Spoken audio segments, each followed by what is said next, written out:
आज मैं आपसे एक प्रश्न करता हूं, क्या आपने कभी अपने कमरे की सफाई की है? जी हां, क्या आपने कभी अपने कमरे की सफाई की है? आप सोच रहे होंगे सर ये कैसा प्रश्न, ये कैसा क्वेश्चन आप पूछ रहे हैं। मैंने अपने कमरे की, अपने घर की कई बार सफाई की है। जब आप अपने कमरे की सफाई करते हैं तो आप क्या करते हैं? कोई भी पुराना अखबार, पुरानी रद्दी या यूजलेस चीजें जो होती हैं उनको उठा के बाहर फेंक देते हैं और जो काम की चीजें होती हैं उनको अपने पास रख लेते हैं। अब मैं आपसे दूसरा क्वेश्चन करता हूं, क्या आपने कभी अपने मन की सफाई की है? क्या आप जानते हैं कि अपने मन की सफाई कैसे की जाती है? अगर आप स्ट्रेस, मानसिक तनाव या डिप्रेशन के शिकार हैं, अगर आप हमेशा टेंशन में रहते हैं, तो आपके लिए जानना बेहद जरूरी है कि अपने मन की सफाई कैसे करें। जी हां, आज के इस वीडियो में आपको बताऊंगा कि अपने मन की सफाई कैसे करें। क्या आप जानते हैं हमारा मानसिक तनाव कहां से आता है? हमारा मानसिक तनाव आता है हमारे मन से। और मानसिक शांति कहां से आती है? वो भी हमारे मन से आती है। यानी कि मानसिक तनाव भी आपके मन से आता है, मानसिक शांति भी आपको आपके मन से ही मिलती है। अगर हमारा मन मैला होता है, अगर हम अपने मन की सफाई नहीं करते, तो हम मानसिक तनाव का शिकार हो जाते हैं। अगर हमारा मन स्वच्छ होता है तो हम मानसिक शांति का अनुभव करते हैं। आज के इस वीडियो में आपको बताऊंगा कि मन की सफाई कैसे की जाती है, और ये जानने के बाद आप बिल्कुल तनाव मुक्त हो जाएंगे। एक छोटे से किस्से से शुरुआत करूंगा। एक आदमी होता है जो हमेशा बिल्कुल सिंपल बन के रहता है, सिंपल कपड़े पहनता है, सिंपल तरीके से रहता है, साधारण जीवन जीता है। सब लोग उसकी बहुत तारीफ करते हैं। सब लोग कहते हैं भाई ये तो एक साधुओं जैसा इंसान है, हमेशा सिंपल रहता है, फकीरों की तरह रहता है।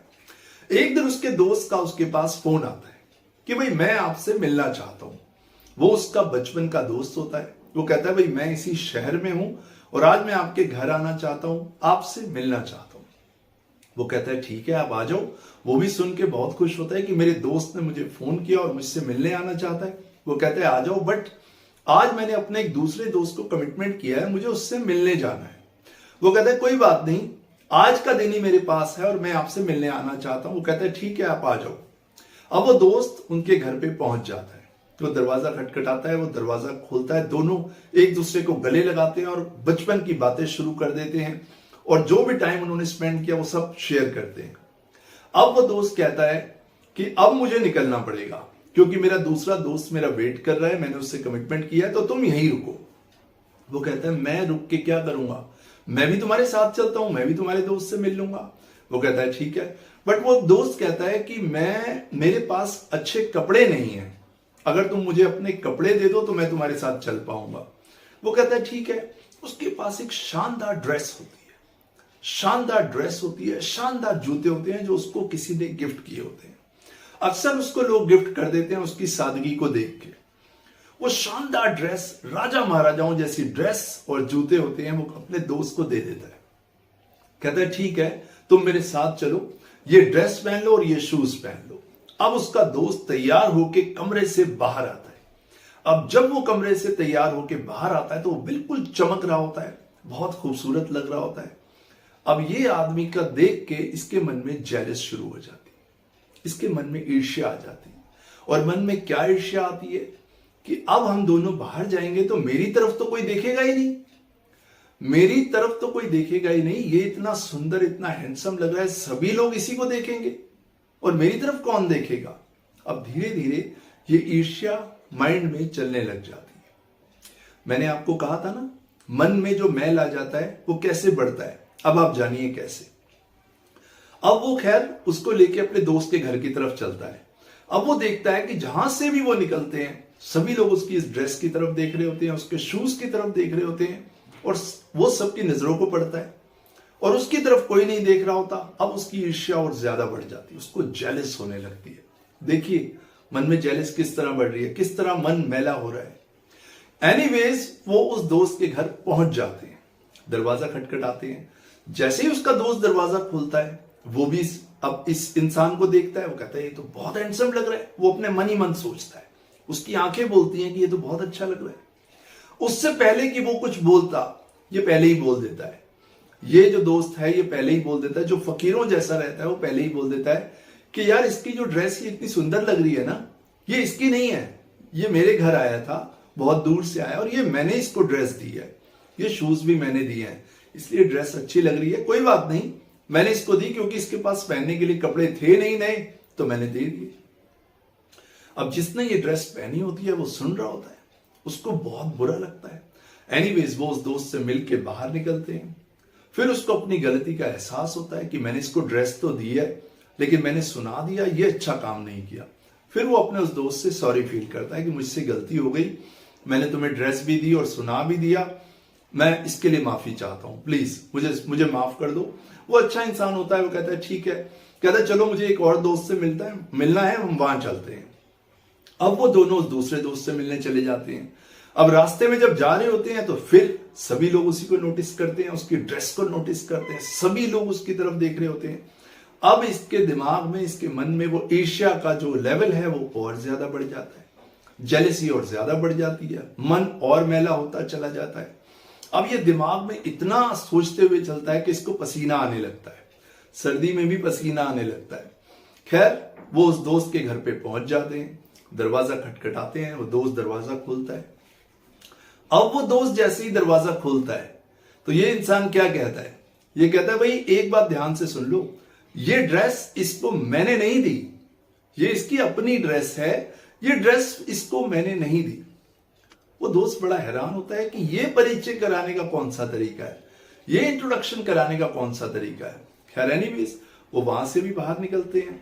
अब उसके उस दोस्त को बड़ा गुस्सा चढ़ता है। वो कहता है भाई मैं तुम्हारे साथ नहीं रहूंगा, तुम हर जगह मेरी इंसल्ट कर रहे हो।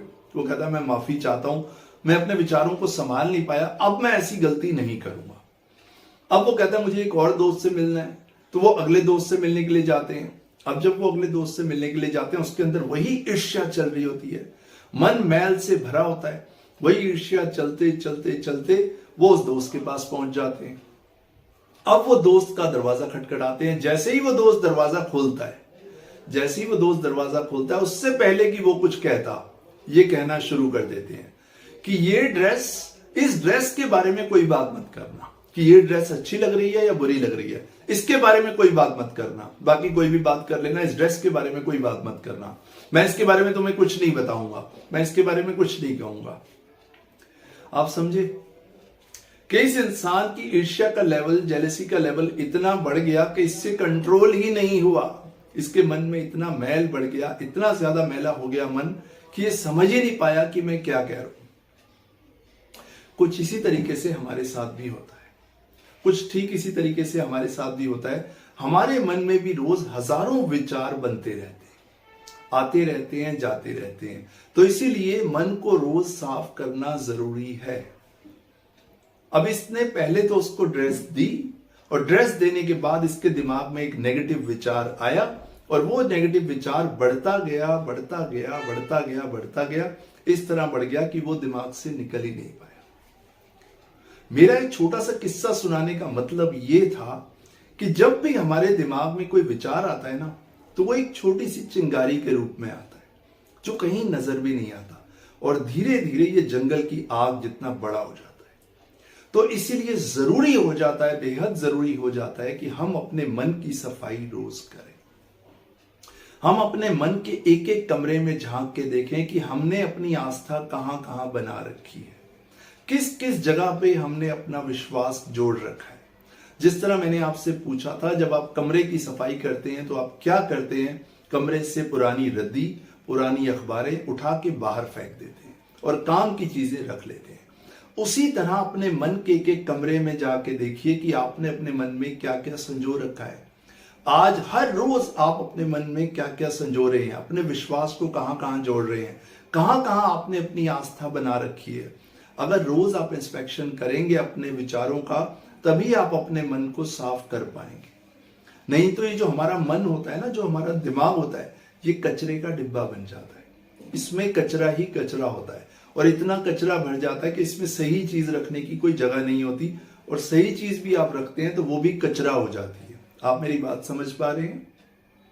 अगर एक डस्टबिन है, उसमें कचरा है, कचरे से भरा हुआ डस्टबिन है, उसके अंदर आप एक फ्रेश एप्पल भी रख देंगे ना, तो वो भी कचरा हो जाएगा। उस डस्ट में, उस गार्बेज में फ्रेश एप्पल भी रखेंगे तो वो कचरा हो जाएगा। तो जरूरी ये होता है कि कचरे को बाहर निकाला जाए, रोज बाहर निकाला जाए, यानी अपने मन की सफाई रोज की जाए। वो तभी संभव है जब आप सेल्फ अवेयरनेस की स्टेट में आएंगे। सेल्फ अवेयरनेस यानी ऐसा व्यक्ति जो अपने प्रति, अपने विचारों के प्रति, अपने बिहेवियर के प्रति, अपने एक्शन के प्रति, अपने प्रति पूरी तरह जागरूक है। जब आप अपने विचारों का रोज इंस्पेक्शन करते हैं कि किस तरह के विचारों के साथ मैं खुद को जोड़ रहा हूं, ये विचार मैंने अपने दिमाग में रखने और इन विचारों को बबाई कर देना है। जब आप रोज ये प्रैक्टिस साक्षी भाव की करने लगते हैं, धीरे धीरे आप हैबिचुअल हो जाते हैं। अपने आप ही आपके दिमाग में अच्छे विचार रुकने लगते हैं, नेगेटिव विचार अपने आप गायब होने लगते हैं। It's totally up to you. अगर आप रेगुलर प्रैक्टिस करते हैं सेल्फ अवेयरनेस की, अपने विचारों का निरीक्षण करते हैं, तो आप कभी स्ट्रेस या मानसिक तनाव के शिकार नहीं होंगे। मैं एक बात दावे के साथ कह सकता हूं, अगर आप स्ट्रेस या मानसिक तनाव में हैं, कहीं ना कहीं एक छोटी सी चिंगारी है या थी जो धीरे धीरे बड़ी आग बनती जा रही है। तो इसीलिए रोज अपने साथ बैठिए, खुद के साथ वक्त लगाइए और देखिए कहां कहां आप खुद को जोड़ रहे हैं, कहां कहां आपको खुद को जोड़ना है और कहां कहां से खुद को निकालना है। ये तभी समझ पाएंगे जब आप खुद के साथ वक्त लगाएंगे, क्योंकि जेलसी, एंगर, ये जो गुस्सा है, ईर्ष्या है और किसी के प्रति नेगेटिव विचार हैं, ये कॉमन चीज है, हर व्यक्ति के दिमाग में आते हैं। लेकिन हमें सीखना है कि इसको हैंडल कैसे करना है, कैसे इन सिचुएशंस को और इन थॉट्स को ओवरकम करना है। मन के हर एक कमरे में जाइए और रोज चेक कीजिए कि कहीं आपने अपने मन के कमरे में कोई नेगेटिव विचार तो नहीं छोड़ दिया, कोई नेगेटिव बात तो नहीं है। अगर है तो उसको फौरन उसी समय निकालिए। मन आपका साफ हो जाएगा। अगर मन साफ होगा तो मानसिक शांति का अनुभव आप जरूर करेंगे। अगर मन मैला होता जाएगा तो आप मानसिक तनाव के शिकार जरूर होंगे। मेरा ये वीडियो बनाने का पर्पस यही है कि आप मानसिक शांति का अनुभव करें और अपने मन के इस कमरे को हर रोज साफ करें। वो तभी संभव है जब आप अपने प्रति, इस ईश्वर के प्रति पूरी तरह धन्यवाद से भर जाएंगे। क्योंकि जो इंसान किसी भी चीज के लिए थैंकफुल होता है, जो इंसान पूरी तरह धन्यवाद के भाव से भरा होता है, कृतज्ञता से भरा होता है कि उसको जीवन में जो भी मिला उसके लिए वो धन्यवाद करता है, इस प्रभु का, ईश्वर का, परमात्मा का। अगर कोई धन्यवाद से भरा होता है तो उसके जीवन में मानसिक तनाव हो ही नहीं सकता और उसका मन अपने आप साफ होना शुरू हो जाता है। हमारा मन गंदा कब होता है? जब हम धन्यवाद के लिए रेडी नहीं होते, जब हमारे अंदर थैंकफुलनेस नहीं होती, जब हम थैंकलेस होते हैं तो हमारा मन मैला होना लगता है।